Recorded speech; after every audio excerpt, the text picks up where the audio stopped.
I'm here at the scene of two of the most successful exams, I would say, that I've been a part of. And by successful, I mean those candidates took the exam in their stride. It was just part of their flow. They were more than prepared, and they were able to sit down and enjoy playing in a lovely environment.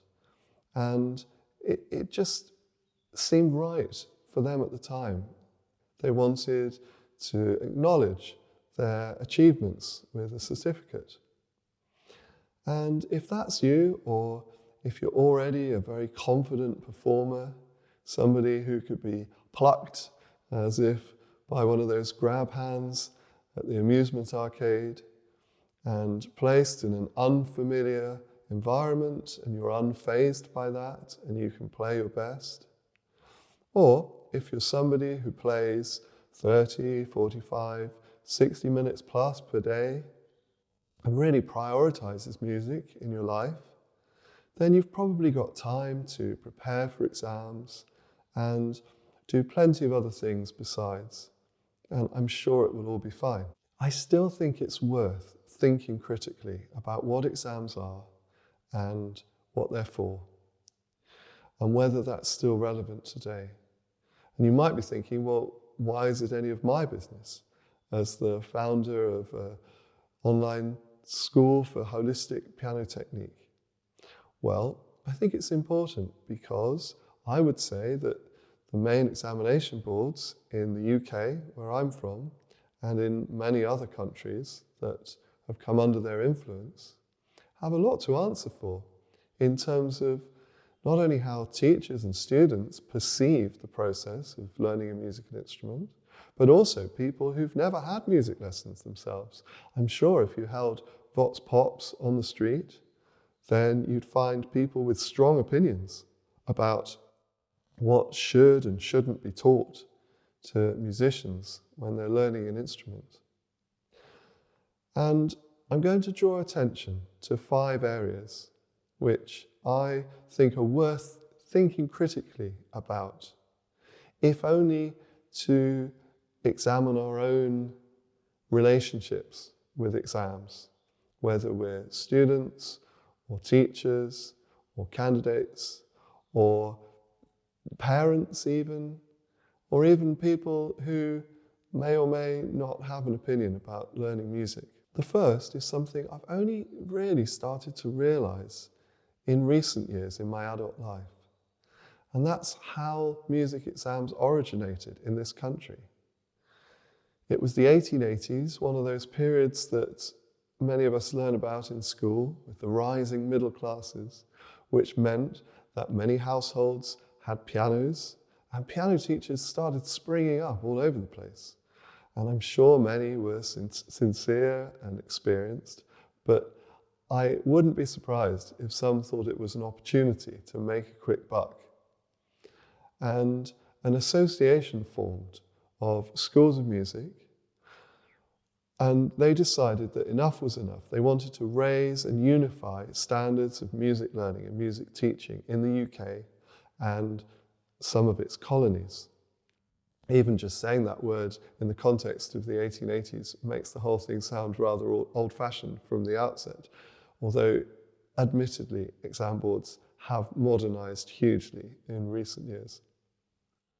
But the point was that a group of people, amongst them Sir George Grove, for example, who became known primarily for his multi-volume dictionary of music and musicians, and who, I think it's fair to say, was not the least opinionated person in history. Even some of his entries, which I appreciate were not all written by him, but even some of the writing in his supposedly non-fiction dictionary, it comes across as quite subjective, in the early editions at least. And there were big name composers amongst this board of people that essentially have had a dominating influence in some countries for over 100 years on how we perceive what's important and what's not in learning a musical instrument. And I think that is important to question. Undoubtedly, there were great musicians amongst these people, but were they predominantly performers, or teachers, or composers, or theorists, or academics? And does that matter? Following on to the second point that I'd like to make, they essentially decided to compartmentalize aspects of music learning into technical requirements, i.e. scales and arpeggios. Now, I would say that's had a huge influence for over a century on how many of us perceive what technique is. And I think that's worth thinking about. Similarly, oral tests, listening tests, are often compartmentalized. Now, there are great current teachers who have flagged up this compartmentalization and pointed out how important it is to integrate and interweave all the aspects of learning. But I think the fact that these exams and exam syllabuses still exist and still often dominate our popular thinking on music learning, especially in certain genres, it means that we can't help but still think in these terms a lot of the time. And I think it's important that that doesn't make us arrogant about our system. There are many people in many cultures throughout the world who do perfectly fine without an exam system. There are many ways of progressing, there are many ways of setting goals, and there are certainly many ways of approaching technique and becoming a brilliant and expressive performer, either with or without an exam system in place. Another element that I would argue is quite closely related to thinking about the founders of our first music exam board is that of examiners themselves. Now, I've known many examiners as a former long-time piano accompanist. I've sat in many exams. I've sat with many examiners at lunch, probably more than 50. I know that many of them are exceptional musicians. I've also known examiners who I've never seen play a musical instrument, even though I've known them, not necessarily personally or closely, but they've been colleagues or acquaintances for many years. Examiners are often people with a background in class teaching. They may be predominantly academics or theorists, or as many of us are as musicians, they may have a portfolio career and they may have decided to go into examining as another stream of income, an opportunity to travel, an opportunity to have some variety in their career and their life. And all of these things are fine. But I do think it's important to acknowledge the human element. Exam boards are quite keen to stress these days that they are as objective as possible, and certainly the marking criteria are quite strict and quite transparent, and the exam boards are quite prescriptive in many cases as to what the examiners should say in exams and how they should be with the candidates. But I think the human dimension is inevitable. Examiners will inevitably be more or less focused or distracted in any one moment. They're going to be more glass half full or glass half empty. And their entire life experience of music will colour how they perceive a student's performance, what they're looking for, what their priorities are. And I just think it's worth not putting these people on a pedestal, treating them obviously with the utmost respect, but acknowledging that they come from different walks of life and that they're not divinely appointed, and that we do actually engage in an element of trust when we submit our candidates for exams or we take exams ourselves.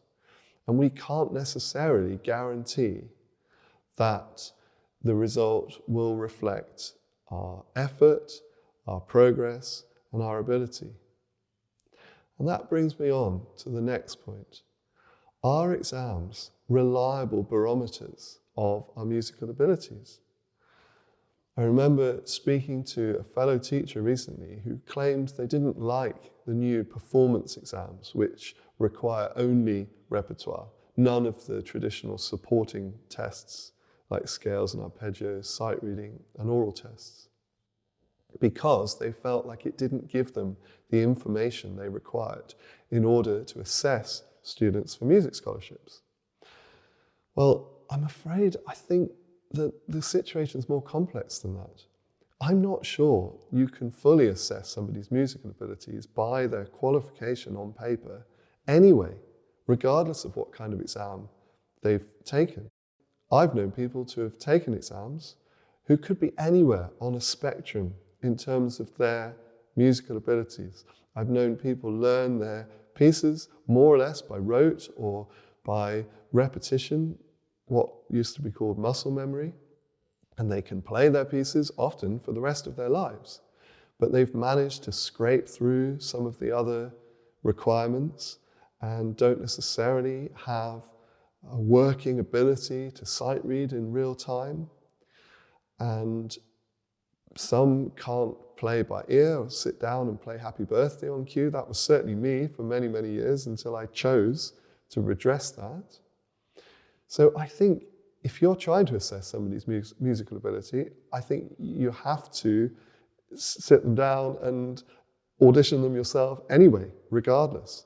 And I do think that that's worth bearing in mind, especially given how many children in certain situations in the UK still ask each other, what grade are you on when it comes to learning music? I think my main concern about exams, though, is that even if you do think about the music that you're playing in some depth, it's possible to adopt a framework, a mental framework, where we're always seeking what's right and wrong in our music making. A student once said to me, even though I said to them that markings on a piece of sheet music are often editorial, in other words, not the composer's, just made up by one person who may well be any of those things that I listed in connection with the founders and the examiners themselves. They've said to me they want to play what's on the page just to be on the safe side, just to make sure they get the marks that they deserve. And I found myself at times second guessing what an examiner might think of a particular way that my student's playing, or something that we do in our preparation. And I feel like I don't want to be thinking like that. I want to let that student pursue their piano pathway in their own time. I don't want to do things just for the sake of trying to get an extra mark or two in an exam. How much autonomy or authority are we invoking in our students or ourselves when we're always thinking, how should this be done? Because the answer to that is often nuanced and not prescribed.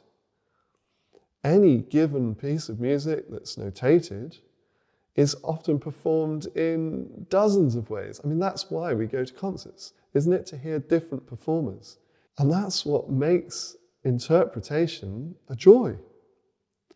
And so I feel like even though I know that sheet music is a very inexact representation of necessity of musical sounds, you can't help but look at all the markings, even if they're clearly marked as editorial, which often they're not, but they often are in exam publications, to be fair, and feel like I'm being influenced by them. So all of these things are worth bearing in mind. And I think the end result is that we have to see the exams for what they are and to take the experience and the result, both in our stride and with a pinch of salt, if we're going to choose to pursue that pathway. Is what I'm doing in preparation for this exam what I would be doing anyway if there were no exam on the horizon? I'm Stephen Marquiss, the founder of Piano Portals, a joyful, groundbreaking online school for holistic technique. If you've enjoyed this video, please like and subscribe, and why not check out pianoportals.com to find out more.